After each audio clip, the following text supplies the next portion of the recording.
Welcome to the Epic Conference. We are the Wild Type Podcast, and this is the business track. Today we are talking to Fear to Fascination, Joe and Ash. Hi, guys. Hello. Hello. Thank you so much for being here. Yeah, Absolutely. Thanks for having us. It's an honor. We're excited to be a part of this.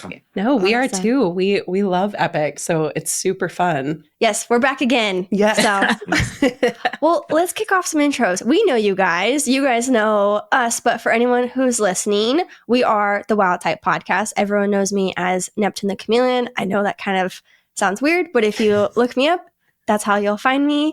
And I'll pass it over to you. And I'm Lissa's Lizards, and we've been doing our podcast together for a couple years now, but we had the lovely honor of meeting Joe and Ash at several expos recently in the last year or so. And so tell us a little bit and are in the audience, what you guys are up to. What do you guys focus on? For sure. Yeah, I'm Joe. And I'm Ash, and we're Fear to Fascination. Okay, wait. How many times have you guys practiced that? Because that was smooth. You nailed that. That's just kind of our go-to, but just through doing a lot of the content, it's stuck as the intro for a lot of the stuff. So we always like to introduce ourselves and right to the content. Branding is crucial. I think the faces are out there and people know who you are along with what you do. So Fear to Fascination is our company. Yeah. We specialize in ball python breeding, but we keep a bunch of different animals. Our living room is an actual living room of animals. We don't do TV, so it's like rainforest to desert climate. You got all kinds of cool stuff. Love it. I mean, we see that rainforest behind you guys. You guys got it going on back there. We've got guest rooms. So there's a bed right here. I love the plants, and we've been partaking in the Palm Street and having fun with that as well. So this is just one of the little backdrops in the house that we like to do videos behind. So perfect. Cool. So we are talking social media strategy. Mm-hmm. So I feel like first things first, maybe all four of us can kind of go through what social media platforms we're on with a follow-up question of which one is kind of your favorite or the one you specialize in. So do you want to start? Sure. Yeah. So I do a lot of TikTok. I'm hoping to get more into the YouTube game this year, but I pretty much specialize on TikTok. That's kind of been my go-to. And then I do a lot of Instagram as well. Yep. I do all of them. I feel like I don't have a specialty because I consistently post on Instagram, TikTok, YouTube. I feel like a little bit of a unicorn sometimes in that regard. I would say my favorite as of late, though, is Instagram. And we can kind of get into why that is, but over to you guys. Yeah. We're pretty much on all platforms as well, but we do focus mostly right now on Instagram. Loving Instagram. Having a lot of fun with it and trying to step up more for our YouTube and our TikTok, and been doing a lot more long form content. We started with the shorts. And we're just kind of gearing up a little bit more and more. Absolutely. Totally. So what kind of got you guys started? What was kind of your intro into the social media world and into the reptile world? Oh, I love this. Go ahead. Well, I'm a music artist. That's my first passion. And so I had to learn social media through putting your music out there. And so it's kind of funny in the music world, a lot of the artists, as you get bigger, you employ people that are professional with social media and they can do amazing stuff. So I was kind of B, C grade content when it came to that because I was just doing it myself. And switching over into the reptile world, just after creating a few videos, people are like, wow, how do you do that? And all of a sudden I'm like, oh, bam, I'm up in the B to the A area here. Yeah. And so it got me excited. I started learning more and more techniques, teaching her quite a bit of that stuff. And it just kind of took off from there. We can definitely dig deeper, but yeah. But yeah, I feel like what got us into creating the content and kind of stepping into that realm was going to Tinley the first year and, just shooting content for ourselves because that's kind of what we normally would do is just for our own memories. And it just started to trickle into us wanting to interview people or getting really good animals. Yeah. And then we started to put it out on Instagram and it just started to really grow from there. And that would say that's kind of what got us into it. One thing I'd say as to why we like Instagram so much is we noticed that there was a lot of really good long form content out there, but there seemed to be a shortage of, shorter form content. And so when we would go to these shows and we loved all of these great breeders that, we admired, and getting to go to Tinley, you get to meet so many of them. They're very friendly. And so I just ask for some short clips and say, hi, this is Bob Vu or this is Justin Kaboka. And, check out what they've got going on. This is some of the their cutting edge morphs, and I'd ask them a few questions, and people were loving it because it was just quick and easy to digest. Yeah. Oh, yeah. Yeah. That's honestly very impressive because I'm having flashbacks to going to expos over 5 years ago, getting to the YouTube game, and I wanted to do interviews. And I, for the life of me, could not find a single breeder, single vendor, single person who wanted to be on camera. Because at the time, there wasn't short form. There wasn't TikTok. Instagram Reels wasn't a thing yet. It was long form. And it was going to live forever, right? Yes. So everyone's like, no, I don't want to be on camera. Or they pull their buddy and be like, no, he'll be on camera. But like, I'm not going to be on camera. And everyone thought I was crazy. And I was just asking like, what are advice, for someone who's like, or what questions should someone ask at an expo to find a good breed, or, just very general topics. And like everyone was super uncomfortable. So I feel like we've seen this shift of people being more comfortable with short form, more comfortable having a microphone put in front of them, but also breeders seeing the value and businesses seeing the value of social media. It's not just for content creators. It truly is for the entire hobby, both as a consumer and a business. Yeah. Oh, yes. Yeah, that's one thing. I don't know what it is. We kind of have a magic sauce when it comes to that because most everyone we encounter is still that way. Even some of the top breeders, they're like, oh, no, I don't want to be on a camera. And I just say, hey, I'm going to make it really easy for you. And I have a way of kind of comforting them into doing the video. And they're like, well, I don't know how I am on camera. And I said, totally ignore the camera. You and I are just having a conversation. I'm going to ask you this question, this question, and this question. Oh, well, that's easy. That's all I want to know. And next thing you know, give them that. You got to give them that prep. You do. You do. Yeah, you got to make sure they're aware of kind of what it's going to look like and how it's going to go. So that's perfect for interview style. And we've met you guys in person. You're so personable and you guys are just like so warm and welcoming, and it comes through in your content, but also in person. Like who you are on video is truly who you guys are in person. And I think that's amazing for your brand. But for all of our breeders who are still nervous or they don't have you in front of them, coaching them through it or helping them through it, they're just in their room with all their animals and they're like, man, I know I got to do the social media thing. I don't know if I want to be on camera or like, how do I even get started? So like, what are some tips for someone who's doing this solo to kind of get over that initial fear or hesitation?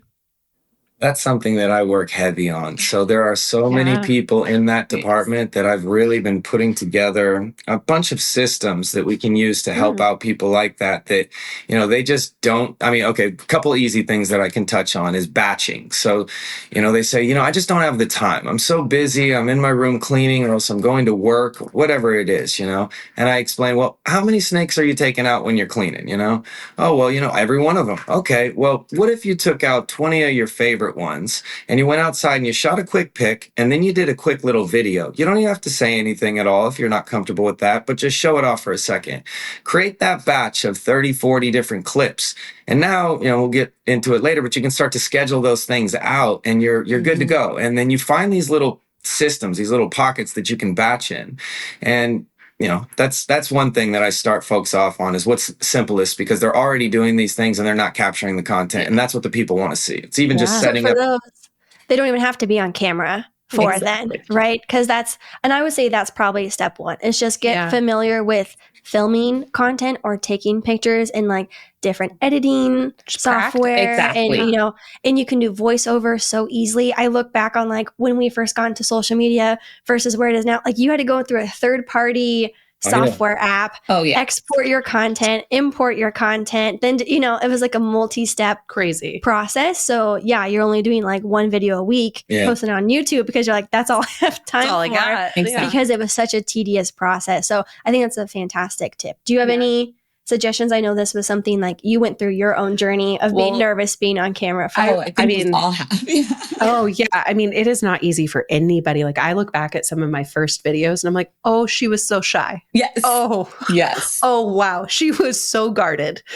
Like, wow. And so it really is, I would say for me, like it truly was just the practice of like being on camera, talking to the camera, just getting used to that. That was a really big part of it for me too. But I really loved what Joe said too about the batching of content. I'm somebody that can get really overwhelmed and like bogged down by the like immensity of it sometimes, of doing all the things, even though I have all the practice and all the years of creating content. So she is always reminding me, you just got to pick a day and batch your content, create as much as you can in one day, and then you're good for a bit. Like that truly is something that's really, really good. One thing we're different on, and this might make you guys chuckle, is I'll just wear the same shirt. And I'll make like 7 videos in the exact same outfit. She will change into 7 different outfits. We like Lisa on that. Yeah, we do that. I pull out we pull out a set of like different outfits for however many videos we're doing, and just change I don't care. I'm wearing the same shirt. We frequently. Go ahead. Okay. I was just saying there's something to be said for the branding in that, though, because people remember that, That's fair. That's very true. That's a great point. Yeah. I just we joke that she's the efficiency department and I'm the aesthetics department. That's like our go-to. And so for me, I'm like, why would I wear the same shirt? I would never do that. That's an extra 15 minutes. She's like, that's inefficient. So no, it's truly like whatever you're comfortable doing, right? Yes. If you're like, I just need to get this done, and like worrying about the looks and the aesthetics and all that, like, can get kind of cumbersome. Speaking of which, though, one thing that I think is low-hanging fruit for making your brand recognizable on social media is like your background, right? Mm-hmm. Like it's going to take you time to figure out your editing style. What font do you want to use? What kind of captions are you including? Like you kind of have to go through the journey to kind of like find what you like. But something easy to start with is filming in the same spot. And if it's you're pulling out your snakes, just put your phone, you don't even need a tripod, get a water bottle, prop it up against that, lean it, and then you can just have that. You guys have your amazing like plant background. You guys have done a lot of finding your editing style. So even though you're in different locations, you're scrolling and you immediately recognize it as a Fear to Fascination. Exactly. We've obviously got our background. I have my reptile room. She's got her reptile room. Like I'm scrolling and I see pink font and I know it's her, right? Like, so what are some things that you guys have found have worked for you for kind of finding your identity on social media? Yeah. Or your voice as well. You've touched on so many good things, and let's start with the voice. I was just rambling. Sorry. No, I love it because I really want to talk about playing with your editing software that you're going to use, finding your fonts, finding your colors. I want to go deep into that one, but first, a good one you guys touched on is finding your voice, getting out of your shell when you may be uncomfortable, because let's be real, so many of us are introverts in this community, and Ash is kind of one of them in a way. Oh, yeah. I mean, a total intro extrovert, some like to say. Yes, girl. I was going to say, don't you dare try to tell me that you were only an introvert. We're both intro extrovert. You can't convince me of that. I love it. But it's true, like you had touched on with getting comfortable in front of the camera. I think one thing that I could offer someone as a suggestion is film yourself and don't post it. Yes. Just film yourself. You're going to get more comfortable talking to the camera, just seeing yourself on camera. I went through imposter syndrome, and I think most people do when they start Instagram, because people don't know, or people know this is new for you. So they're going to start to critique you on all this, and you can feel it. And if you just get over that by saying, hey, I'm going to just do it, and you ignore everything else, it really just gets the wheel going. Like I could only imagine, like you said, on camera, how shy I looked in the beginning, but then the amount of bloopers I have as well. Got some good ones. And it's funny, you look back at it. And so, just having a good time while you're doing it is always key. Totally. So staying and we're consistent not looking with that. Not looking for perfection. No. We're looking for being real, authentic, genuine. At the end of every single one of my YouTube videos is a blooper. I love have that. Hundreds of videos. I've been on YouTube for like 7 years. Oh, wow. Every single video has a blooper. Yeah. Because it's bound to happen, right? Exactly. And my editor will be like, oh, this blooper was like really good, and some are funnier than others. But I would actually play devil's advocate a little bit and say post it anyways, especially if you're a smaller account. Say you have 500 followers. Maybe 50 of them are going to see it, right? Like if you're just thinking like ratios. So use it as a playground. Use it as an opportunity to build that confidence, find your voice, and get that feedback from friends, from family, right? And like your followers will start to grow, and then they get to be along the journey of like being able to see where you started. We have podcast listeners who have been there from the very first one versus where we are now, and they've got to see our growth. And I think that can be really great in building those relationships. Of course, it has to be something you're comfortable with posting, right? But of course, I would challenge you, right? Just post it. You have nothing to lose and everything to gain. And you just touched on it a little bit with like the bloopers and things like that. But I think it's really important not to underestimate like behind the scenes content, right? Yes. Like that's something, every breeder or every reptile business may, a lot of them go to the expos and are vending and things like that. Like something we'll often do is like kind of the behind the scenes of like setting up your vendor table, the before and after. I love a good time lapse. Those are my favorite. Guilty. So do you guys do more of that kind of stuff, or have you guys seen a lot of success with a lot of breeders and things like that working with that? We do quite a bit of the behind the scenes, especially when getting ready for expos. You'll see on our page where we have all of our enclosures out, getting the animals ready to go. Snakes going 100 miles an hour. Yeah, like on my page, the time lapses are always great when we're setting up for expos. So you're always going to see that. Even cleaning animals. I love always filming while I'm cleaning because it's a good dance party. Yeah, totally. So why not have a dance party video does make for a good video. You can throw a fun sound over that, throw a funny little caption over it. There's your content. There's right definitely something to be said for what was mentioned earlier. And it's just that authenticness that the person you see on the camera is the person that you see in person. The bigger that you get on social media, the more people you're going to meet. And if you're a jerk to people in person, it's not going to matter how, It's very important. Very important. And then aside from that, even how long can you keep up that facade, before it starts to kind of eat you up? And I mean, if you're really good at it and that's your thing that you want to do, you've got a full image on it. I know there's a place for that in the community too. But I think it's a lot easier just to go ahead and stumble along the way, making some of those mistakes, posting those videos, letting people see it. And that's how you know how to grow. Because we'll go into that now. The question that was asked earlier is we started out and I'm throwing stuff at a wall. And you're all anyone who's starting out is going to be in this place. I'm picking whatever the most basic font is that I can understand. I'm not going in and doing any shadow work on it. I'm not doing any need. Right? You're just trying to figure it out. Yeah. And then I try to find a filter that works best for that specific scene I'm thinking, which I came to find, I think it's a lot more important to find one specific filter that goes over your video that, like you said, when you see one of our videos, it's one of our videos. I really try to cement that. And then I found the exact text that I like to go with for the captions. Then I found how I wanted to, it evolved past that. It was that for a while. Yeah. Then I went in and started dialing in little nuances into the font, the black background, things that stood out more. Yep. Yeah, totally. And we'll go deeper into evolution, right? Because you grow those skills. And I think a lot of times, at least I've felt this, and I know you felt this, and especially with the podcast of like starting a new brand, like you don't want to feel locked in, right? Like, okay, what if I pick the color green as my primary color? Nothing's saying you can't just switch to purple font one day. Nothing's saying you can't completely change and now you're doing voiceover content or you're doing, so just start, just try, find what you like, find what you enjoy. Because if you don't like it and you don't enjoy it, it's not going to be sustainable. That's what I've been saying is you pivot and you keep going, because in the whole social media realm, you're constantly pivoting. There's so many different algorithms. There's so many things that are trending that we also want to be aware of, because, and I think we were having this conversation last night, but as content creators in this industry, we have a insight into the market, and then we're also able to create the market as well with the content that we create by bringing more people in. Totally. Oh, I love that perspective. That's a big one that we focus in on is I think that for so long that it's been this kind of small pond type mentality of what's here is what we have. And it just blows our minds because we look out and we see this like fraction of people who know about reptiles and are involved in them. And then all of these people who have no clue.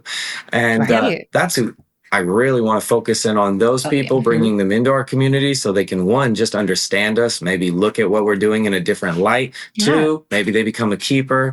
And then three, I love to help get people. I'm really excited about breeding animals. I just love the possibilities of what can happen. So I like to get that initial breeder in. I'm not trying to start the biggest breeders in the world with thousands of snakes at a time. But if you can get 10 animals in your home and get excited about a project that you're doing, I think there's so much room for that in the community. Totally. There's always space for that. And, it's in y'all's name, fear to fascination, like helping change people's minds, whether that be from the pet keeper perspective like us, or the breeder perspective, or just a content creator, like all the things. Like, I think those all of those things can kind of work together to help make people be less afraid of these animals and kind of come to join us and eventually be keepers themselves and eventually be customers to our breeders too. Exactly. Agreed. Yeah.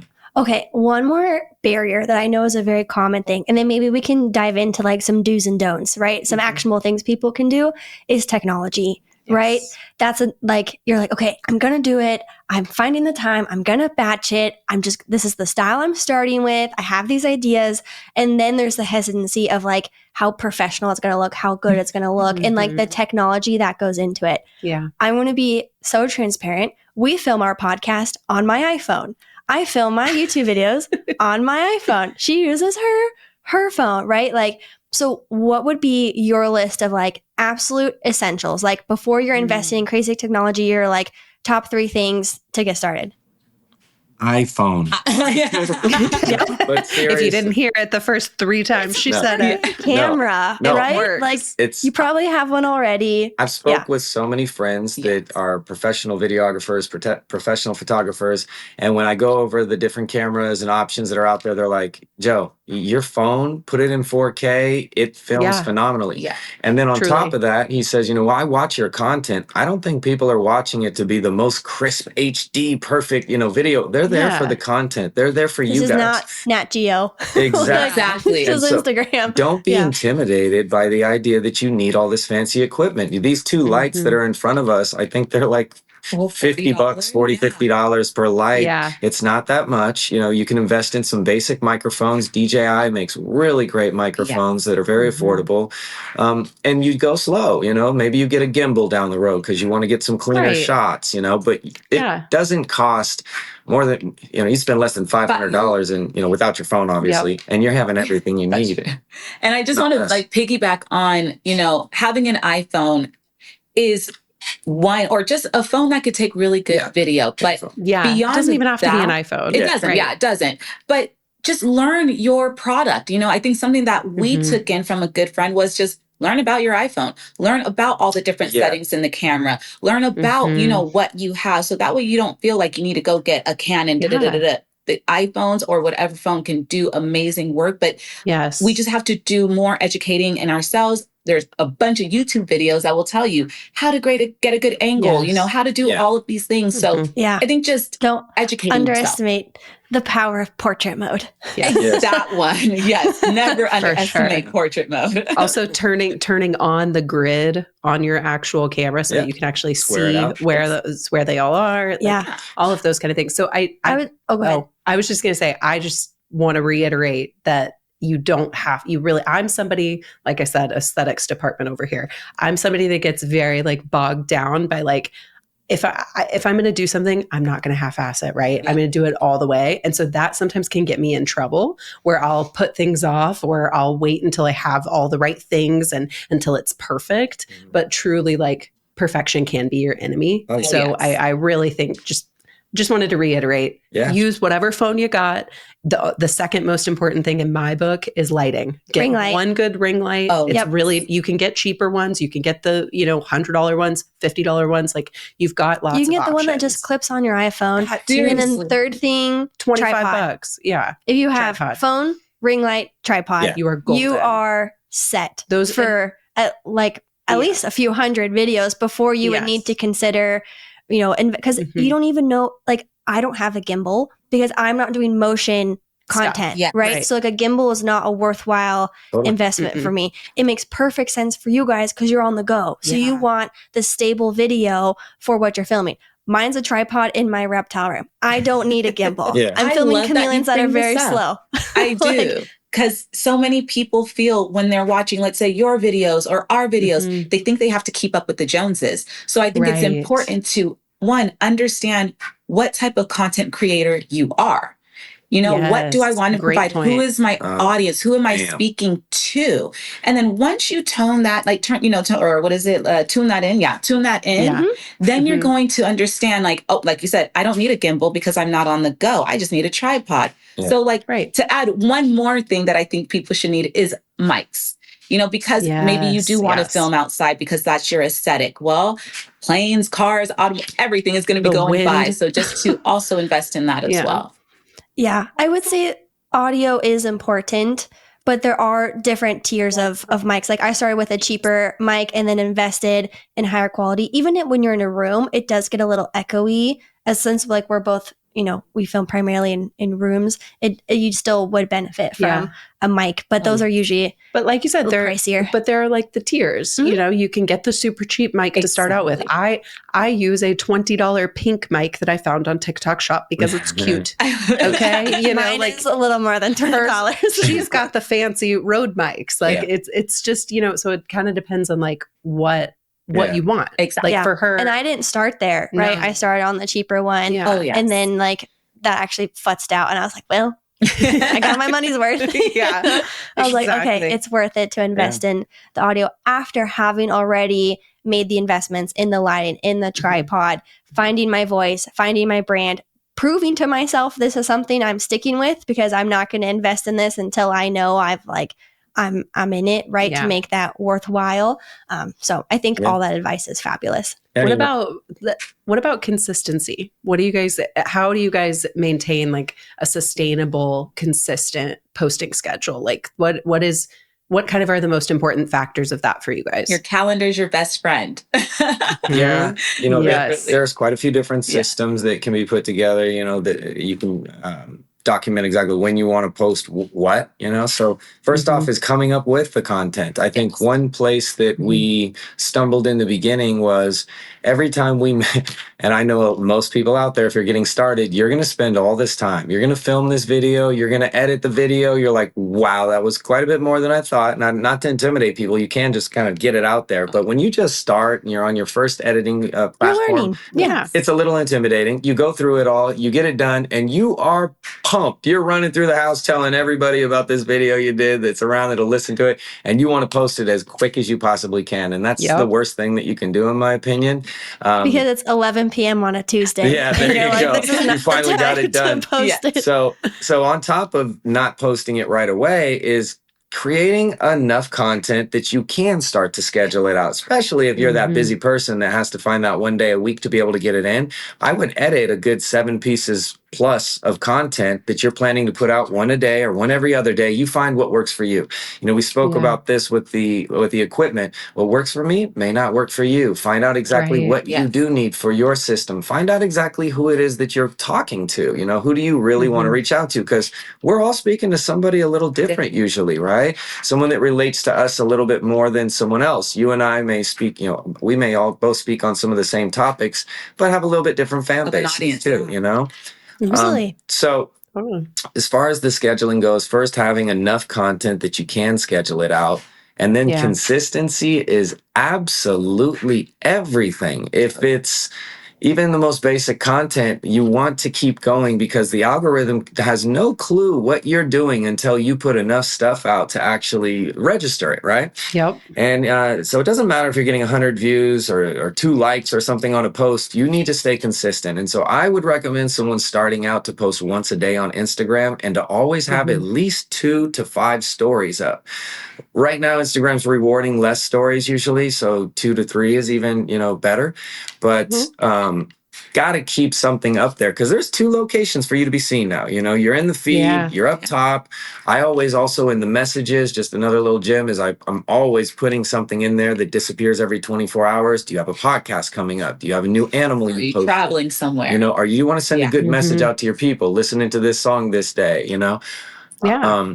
So you've got to be consistent for sure. And now, whether it's every other day or whatever. It's huge. Yeah. I feel like you guys are like the A+ students that like turn their homework on time and do the extra credit. It's taken a long time.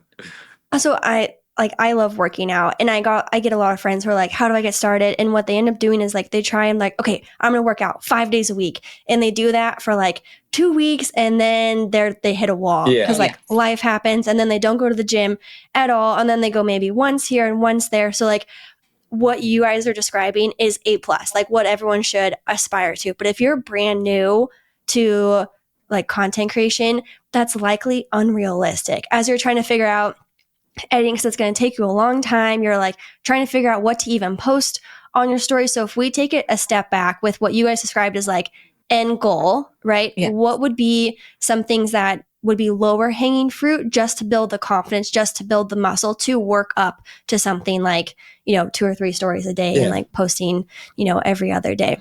So you can start out with like 1 story post whenever you can. I wouldn't recommend still just starting to post and then waiting a week and putting another post up. So for me, I go right back to one of the systems that we like to start people out with is create that content first. If it's going to be, let's say 5 pieces of content a week you do, get 10 pieces of content in your snake room, wherever it is. Give yourself a little bit of buffer. Give a cussion, right? exactly. Now, because there's no need to jumpstart right away if you're just getting on there. So now you got 10 pieces. You're a week ahead, 2 weeks ahead, really. You start posting that first one and say it's Wednesday that's your filming day. What we do is let's say, just to give an example, every Monday we get together, we have a meeting, and we plan out content. So we watch some things online, we get inspired, we talk about some creative ideas from jump, and then we start to write the scripts of all of this content. So it's like when that camera comes on, it's go time, right? Now we don't. Then you can be very efficient. Yeah. Back to the efficiency department. We don't film on Monday. When Tuesday comes, it's fresh on our brain. We just wrote the scripts. We're good to go. We would film. Yes. And then on Wednesday, I'm going to edit everything or whenever someone can find that time. Now, on Saturday is when I'm going through all of our content and I'm deciding, hey, this will go great on Monday. And this comes down to finding out your hotspot days, your hotspot times to post, which I'll drop a couple more gems on that in a second. But it's like you want to find out when you're going to get it out, right? And now you just follow this system and you should be a week ahead every single time. And when you get better and better at it, now I've got so much content sitting in the pipeline now. People are like, hey, where's my video? And I'm like, it's on the way, Coming. Yeah.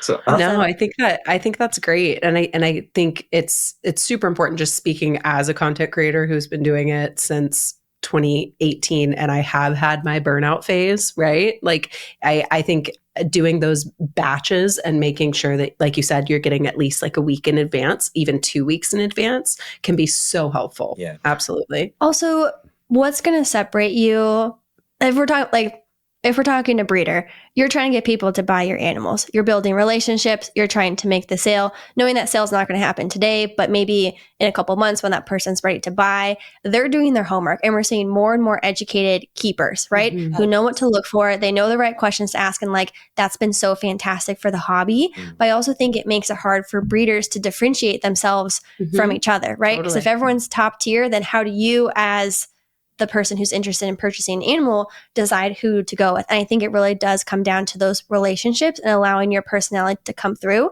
So I just want to give kudos to Lissa here for a second, because something she does on her story is post her daily tea. Yes. Right? It has nothing to do with reptiles. That is a part of her daily routine. It's easy to film, right? It's something she can do consistently. If I don't do it, it's abnormal, because that's just a part of my life. Exactly. That, I know the first story she's going to post of the day is her tea, followed by other things. But then I'm like, ooh, what tea is she going to? And then it's like, she has cute mugs, right? Like, you anticipate and you look forward to it. That has nothing to do with reptiles. But I'm getting to learn her and her personality, and I'm becoming invested. Now you take that and apply it to a breeder or a business. Now I'm invested in you and your interests and your personalities and your things outside of the animals you're caring for and the business or products that you're trying to sell, because you're building that relationship. That is Take so it a step true. further. Right? Now I'm shopping. Who am I buying from? I'm buying from the tea drinker who I've been following for the last 3 months, and I look forward to her cute mugs. Exactly. So 13 years of luxury retail really taught me that, because people don't buy brands. They buy from an individual that gave them an experience. There were so many times with the different companies that I worked with that I would have the same clientele follow me, because it didn't matter what it was that I was selling them. It was the fact that I was there providing them that, because that rapport was built. They knew who I was. They trusted me. And I do think being in front of the camera on social media as a reptile breeder, it's really important to build that trust. It's one of the most valuable gems I think we've dropped on the show, is what you guys just touched on. Is we have a couple things that we do as well in our content that's completely separate from reptiles. And everybody, I see a lot of pages that will just post reptiles is all they do. Well, anybody could buy a reptile and post a reptile. But when people become attached to the brand and the personality behind it, it's another story. And it's okay, you're into reptiles, I'm into reptiles. Like you said, so many people do that. But what else are you into? Do you skateboard? Find those little nuanced things that you like. Are you into comics? Are you a Pokemon guy? Whatever that it is, and feature, like you just said, it's a story or it's a reel or something, and you'll find so much more attachment to that brand. And we mentioned. And I think, go ahead. I was just going to say, you said the word story. It tells a story. Yeah. And I think that is so important. I just want to touch on that again, because as soon as you said story, I was like, I have to discuss that. My background is very much in like marketing and advertising professionally. And so I've learned from some like really amazing like marketing storytellers over the years. And if I've learned anything, it's that selling people a story is almost just as important, if not more important, than the actual products that you're selling. Oh, yes. And that goes into like what you were saying about the luxury retail. Like they're buying an experience, they're buying your story, they're buying your personality and your trust in the animals and your passion in the animals and how that started. I mean, I feel like we're even seeing, different breeders who, it's their kid is helping them with the breeding projects. And like, that's part of their breeding story and it's their family and different things. And I think storytelling as a part of what you're selling is so key. Crucial. Oh, yeah. And this takes us into one of the other important topics that we're touching on today, and that's converting your followers into actually being customers and people that attach to your brand. Are they going to wear your t-shirt? Are they going to buy, the coffee mug when you put out, that tea that you release? Are they going to purchase it?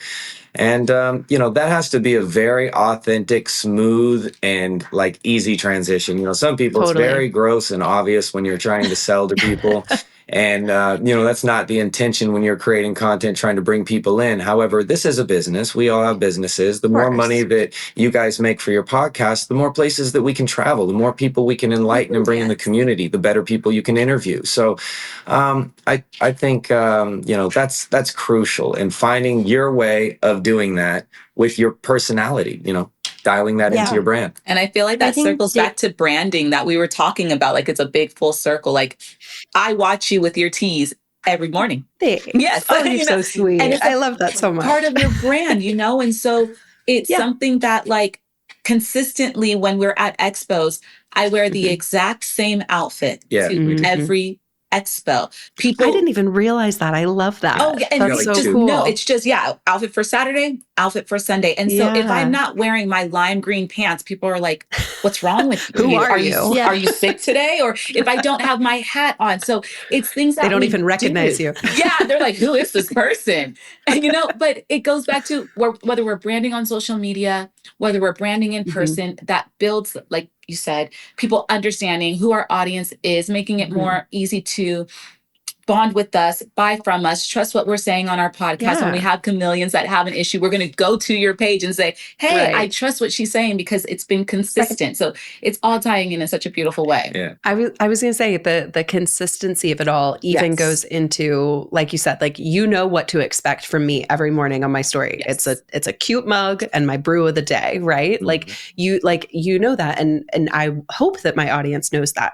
My audience also knows that I don't use any other color of my text on my videos except for pink. I only use pink. And like you said, you can change that up if you want as you go. But I think the predictability of your content is also important because that creates trust and you can expect, what to expect every time your content is viewed. Especially in a sea of social media where you're like, is that real? Is that fake? Is this genuine? Is this rage bait? Right? Like you're trying to suss that out. So to find something that feels genuine and authentic, right? Like that's what we crave as humans, right? Is those relationships and authenticity. So just some spitball ideas. Maybe you're not a tea drinker, but for anyone who's trying to just get started and build the habit of posting consistently, Instagram stories are so good because they're easy. You can just snap a quick pic video, post it, and then it, does its thing. It's a little editing. One thing I came up with while we were chatting about this is eggs and eggs. Like, what if you were eating your breakfast that was like scrambled eggs while you were checking on your reptile eggs to like see if any of them hatch, right? Like, what a cute thing. Or you're like a gym goer and you love your morning yoga. Like, just snap a pic of like your yoga mat in the studio and just like whatever the vibe is for the day, like something that's already a part of your daily routine. So you're not having to do extra work or be creative and come up with this crazy thing. You're drinking tea regardless, right? Like whether anybody's watching it or not, I'm drinking tea. I have a bajillion baby chameleons right now. So I'm like, here's your cute, baby chameleon pick for the day, right? So it's like whatever is already a part of your routine, no need to reinvent the Everything wheel. is content. I think, for sure. And I think, obviously anybody has something that you like, that you do, that isn't with the reptiles that you can implement. And if it isn't, another great place to build some ideas, get some creativity flowing in your mind is think of all, like,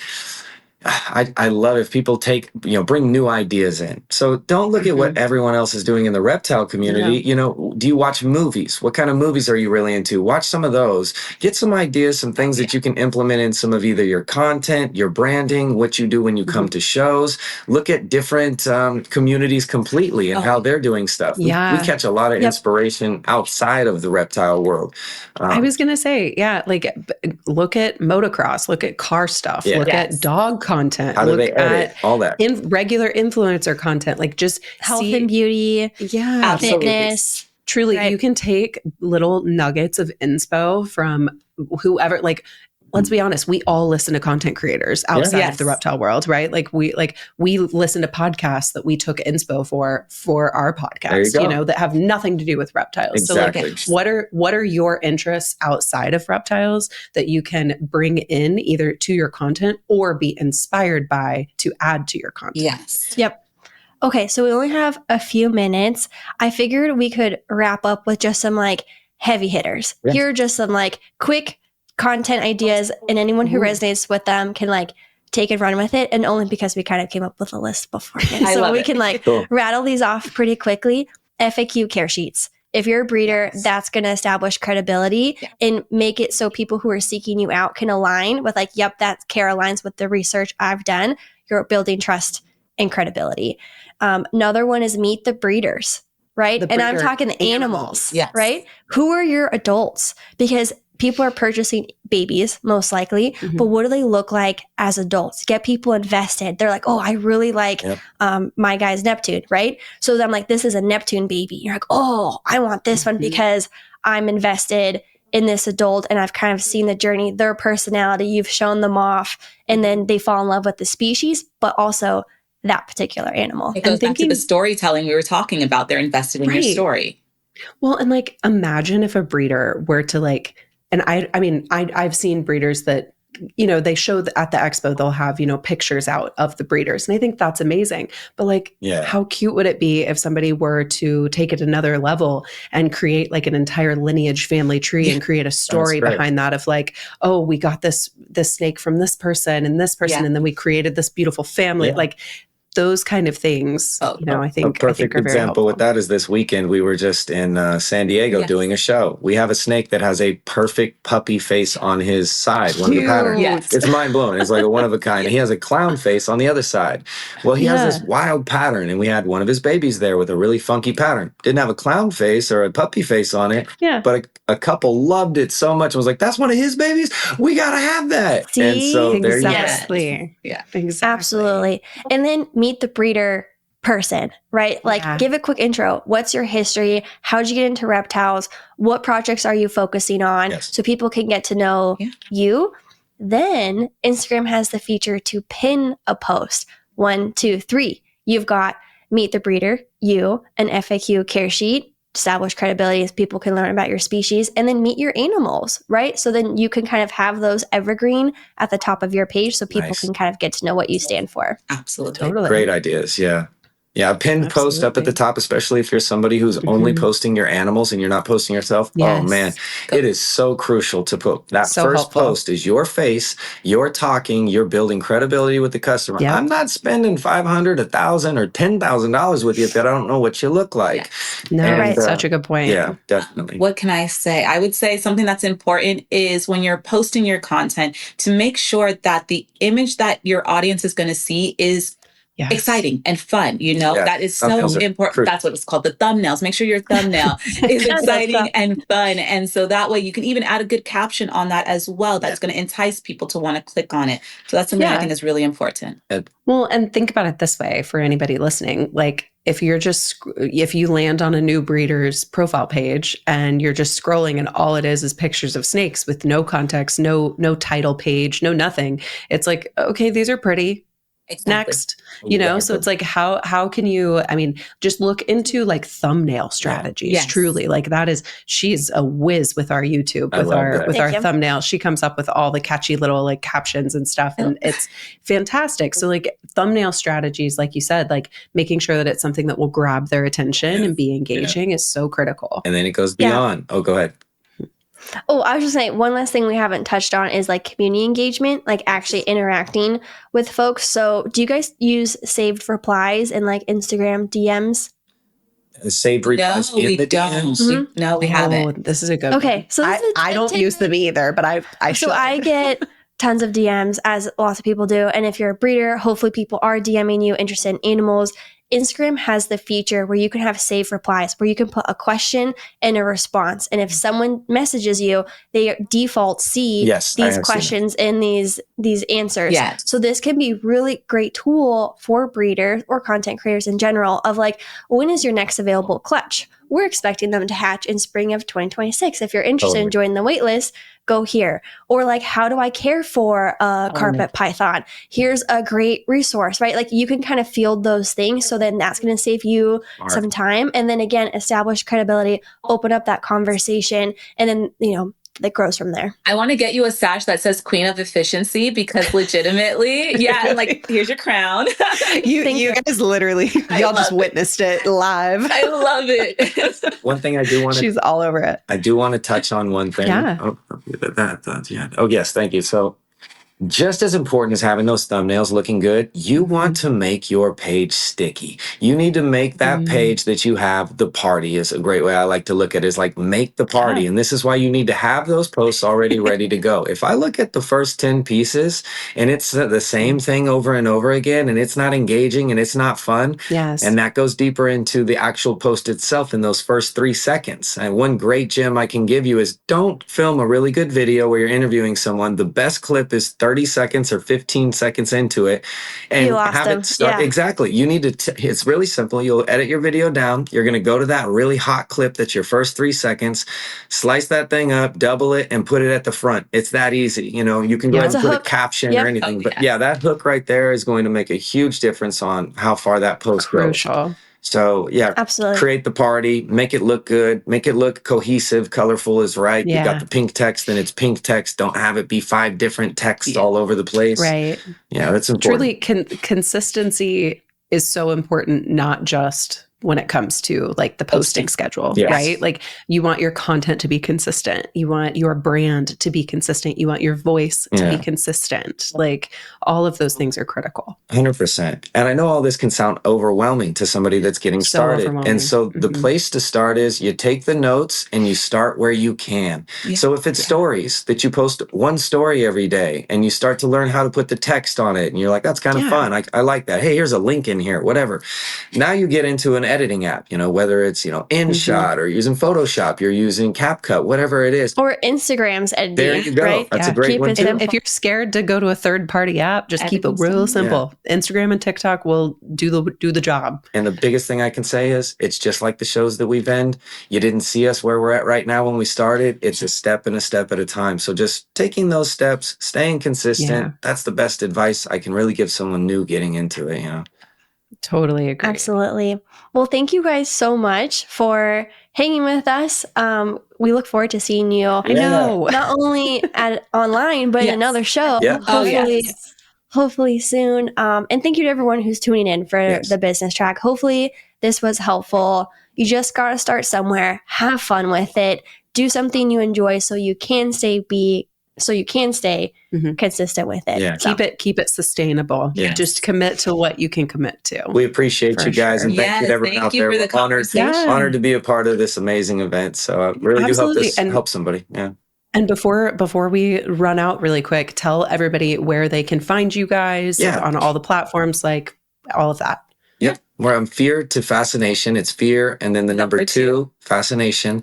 And that's across all platforms. You'll find us on the YouTube, the Instagram, TikTok.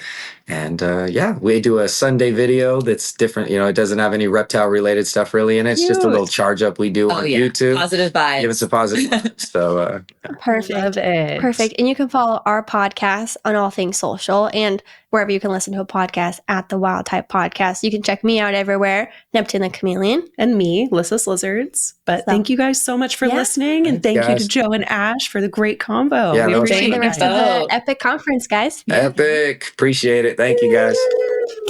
Bye, y'all. Bye.